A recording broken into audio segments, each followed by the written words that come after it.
योजनेच्या संदर्भातला विषय देखील या ठिकाणी मांडण्यात आला आणि त्यामध्ये तरतूद कमी करण्यात आली असं सांगण्यात आलं. हे खरं नाही आहे. प्रधानमंत्री आवास योजनेमध्ये आपली जी तरतूद आहे ती तरतूद आपण वाढवलेली आहे आणि एकूण आपण जर विचार केला तर 14,300 कोटी रुपयाची तरतूद आपण केलेली आहे प्रधानमंत्री आवास योजनेमध्ये. आणि आता याच्यामध्ये विशेषतः प्रधानमंत्री आवास योजना ग्रामीण आपण बघा 2022 पर्यंत सर्वांना घरे अशा प्रकारची जी घोषणा होती ती घोषणा कशावर आधारित होती?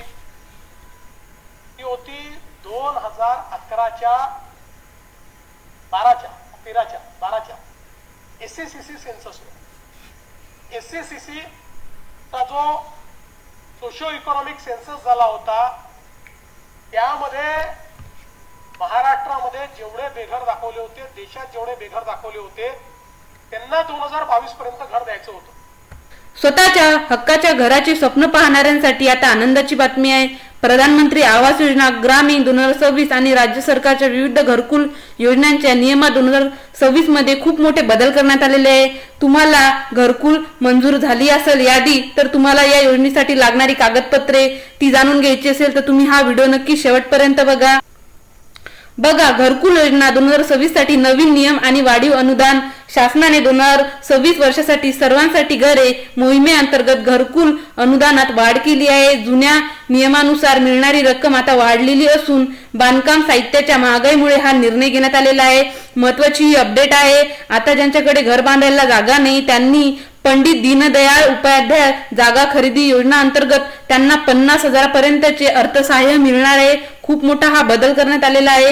ग्रामीण भागासाठी आता 1,20,000 रुपयाऐवजी 1.5 लाख रुपयापर्यंत मदत मिळू शकणार आहे.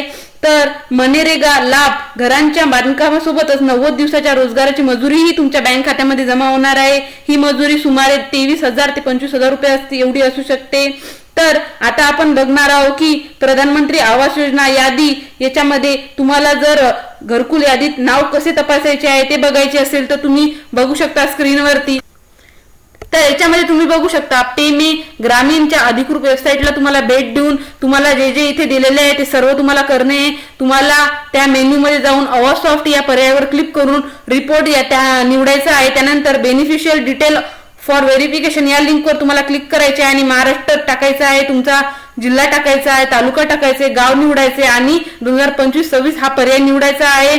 त्यानंतर सिलेक्ट करून तुम्ही कॅप्चा कोड टाकून तुम्ही तुमची यादी ही बघू शकता. खूप सोपी पद्धत आहे, तुम्ही ही बघू शकता. तर सर्वात महत्वाचं ज्यांनी याचा फॉर्म भरलेला नाही आणि ज्यांना याच्याबद्दल काही माहिती नाही त्यांच्यासाठी काय काय कागदपत्र लागणार आहेत ते आपण या व्हिडिओच्या माध्यमातून बघणार आहोत. तर घरकुल योजनेसाठी लागणारी कागदपत्रे 2026 डॉक्युमेंट रिक्वायर्ड. जर तुम्हाला नवीन अर्ज करायचा असेल तर घरकुल योजना कागदपत्रे 2026 ची तयारी आधीच करून ठेवा. खालील कागदपत्रे अनिवार्य आहे. त्यासाठी बघा तुमचा आधार कार्ड असणे आवश्यक आहे आणि तो मोबाईल नंबरशी लिंक असणे खूप आवश्यक आहे.